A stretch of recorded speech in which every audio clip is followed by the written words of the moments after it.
انا آتیناک الکوثر وقال ابن عباس شانئک عدوک. شانئک کا معنی کیا ہے؟ عدو، دشمن.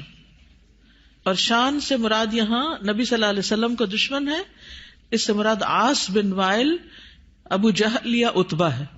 لیکن عام معنی یہ کہ قیامت تک جتنے بھی لوگ رسول اللہ صلی اللہ علیہ وسلم کے دشمن ہیں، چاہے وہ آپ کے دور میں تھے یا بعد میں آئے، وہ سب انجام کے اعتبار سے خائب و خاسر ہیں، نامراد ہیں. حدثنا آدم حدثنا شیبان حدثنا قتادہ عن انس رضی اللہ عنہ قال لما عرج بالنبی صلی اللہ علیہ وسلم الی السماء، جب معراج پر لے جایا گیا رسول اللہ صلی اللہ علیہ وسلم کو آسمان کی طرف، قال تو آپ نے فرمایا اتیت علی نہر، میں ایک ایسی نہر کے پاس آیا، حافتاہ اس کے کنارے قباب اللؤلؤ مجوفن، کہ وہ قبے تھے خالدار موتی کے، چھوٹے چھوٹے جیسے گنبد سے بنے ہوئے ہوتے ہیں نا. فقلت ما ھذا یا جبریل، میں نے پوچھا یہ کیا ہے جبریل؟ قال ھذا الکوثر، فرمایا یہ ہے نہر کوثر جو انا آتیناک الکوثر کے پس منظر میں ہے. حدثنا خالد بن یزید الکاہلی حدثنا اسرائیل عن ابی اسحاق عن ابی عبیدہ عن عائشہ رضی اللہ عنہا قال، کہتے ہیں سألتها، میں نے ان سے پوچھا، عن قولہ تعالی، اللہ تعالیٰ کے اس فرمان کے بارے میں، انا آتیناک الکوثر، کہ انا آتیناک الکوثر کا کیا معنی ہے؟ الکوثر کیا ہے؟ قالت نہر، کہنے لگی یہ نہر ہے، اعطیہ نبیکم صلی اللہ علیہ وسلم، جو تمہارے نبی صلی اللہ علیہ وسلم کو دی گئی. شاطئاہ علیہ در مجوف، شاطئاہ اس کے دونوں کنارے، علیہ ان پر، در موتی ہیں، مجوف خولدار یعنی اندر سے کھوکھلے.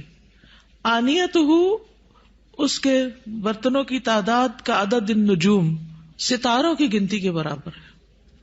ستارے کتنے ہیں گن سکتے ہیں؟ انگنت. رواہ زکریا و ابو الاحوص و مطرف عن ابی اسحاق. تو انا آتیناک الکوثر کا معنی کیا ہے؟ بلا شبہ ہم نے آپ کو کوثر عطا کی. حدثنا یعقوب بن ابراہیم حدثنا حشیم حدثنا ابو بشر عن سعید بن جبیر عن ابن عباس رضی اللہ عنہما انہ قال فی الکوثر هو الخیر الذی اعطاہ اللہ ایاہ، کہ کوثر وہ خیر ہے جو اللہ نے آپ کو عطا کی. قال ابو بشر قلت لسعید بن جبیر، ابو بشر کہتے ہیں میں نے سعید بن جبیر سے کہا جو ابن عباس کے شاگرد تھے، فإن الناس يزعمون انه نہر، کہ لوگ تو یہ سمجھتے ہیں کہ وہ ایک نہر ہے، فی الجنت جنت میں. فقال سعید، تو سعید کہتے ہیں النہر الذی فی الجنت، کہ وہ جنت والی جو نہر ہے، من الخیر اس خیر میں سے ہے، الذی آتاہ اللہ ایاہ جو اللہ تعالیٰ نے آپ کو عطا کی. تو کوثر کا لفظ جو ہے یہ لغوی اعتبار سے کثرت سے ہے، اس سے مراد خیر کثیر ہے، جیسے کہ آگے ابن عباس کہتے ہیں. اور اس میں دوسرے معنی بھی آ جاتے ہیں، جیسے جنت میں نہر کوثر وہ اسی خیر کثیر کا حصہ ہے، یعنی خیر کثیر عمومی لفظ ہے اور پھر اس کی مثالیں ہیں جیسے نہر اور حوض وغیرہ. اسی طرح حوض کوثر کو بھی اس کا مصداق بتایا گیا ہے. اہل ایمان جنت میں جانے سے پہلے رسول اللہ صلی اللہ علیہ وسلم کے دست مبارک سے اس کا پانی پیئیں گے. اس حوض میں پانی جنت والی نہر سے آ رہا ہوگا. اس طرح تطبیق ہو جاتی. یعنی اگر کوئی یہ کہے کہ کوثر کا معنی کیا ہے، تو عمومی لغوی معنی کیا ہے؟ خیر کثیر. اور نبی صلی اللہ علیہ وسلم کو اوور آل خیر کثیر ہی عطا کی گئی تھی. اور پھر خصوصی معنی کیا ہے؟ نہر کوثر اور حوض کوثر. حوض کوثر میدان حشر میں ہے، جس سے پانی آئے گا کہاں سے؟ نہر کوثر سے. اور نہر کوثر کہاں ہے؟ جنت میں ہے. اسی طرح آپ صلی اللہ علیہ وسلم کو دنیا میں جو بلند مقام ملا اور آپ کا ذکر کثیر ہوا اور آپ کو فتوحات نصیب ہوئی، یہ سب بھی خیر کثیر میں شامل ہے. دنیاوی اعتبار سے کیا کیا ہے خیر کثیر میں شامل؟ فتوحات، بلند مقام اور ذکر کثیر. نہر کوثر کی خوشخبری سن کر آپ صلی اللہ علیہ وسلم بہت خوش ہوئے تھے. صحیح مسلم کی روایت ہے, حضرت انس کہتے ہیں کہ ایک دن رسول اللہ صلی اللہ علیہ وسلم ہمارے درمیان تشریف فرما تھے. آپ پر نیند سی طاری ہوئی, پھر آپ نے مسکراتے ہوئے اپنا سر اٹھایا تو ہم نے عرض کیا, یا رسول اللہ آپ کس بات پر ہنس رہے تھے؟ تو آپ نے فرمایا, مجھ پر ابھی ایک سورت نازل ہوئی. پھر آپ نے بسم اللہ الرحمن الرحیم انا اعطیناک الکوثر فصل لربک وانحر ان شانئک ھو الابتر پڑھی, اور فرمایا کہ تم جانتے ہو کہ کوثر کیا ہے؟ تو ہم نے کہا اللہ اور اس کا رسول ہی بہتر جانتے ہیں. آپ نے فرمایا, بے شک وہ ایک نہر ہے, مجھ سے میرے رب نے اس کا وعدہ کیا ہے, اس میں بہت سی خوبیاں ہیں. وہ ایک حوض ہے جس پر قیامت کے دن میری امت کے لوگ پانی پینے کے لیے آئیں گے. تو حوض کوثر کیا ہے, اس کی ڈسکرپشن کے بارے میں کچھ احادیث ہمیں ملتی ہیں. ہم میں سے ہر مسلمان حوض کوثر کا ذکر تو کرتا ہی رہتا ہے یا سنتا ہی رہتا ہے, لیکن اس کی بہت سی ڈیٹیلز ہمیں نہیں معلوم, تو ان کو ذرا دوہرا لیتے ہیں. رسول اللہ صلی اللہ علیہ وسلم نے فرمایا, میرے حوض کے دونوں کناروں کے درمیان اتنا فاصلہ ہے جتنا مدینہ اور صنعاء کے درمیان ہے. پھر اسی طرح یہ سطح زمین پر بہتی نہر ہے, اندر کھڈوں میں نہیں ہے. رسول اللہ صلی اللہ علیہ وسلم نے فرمایا, مجھے کوثر عطا کی گئی, وہ ایک نہر ہے جو گویا کہ سطح زمین کے اوپر بہتی ہے.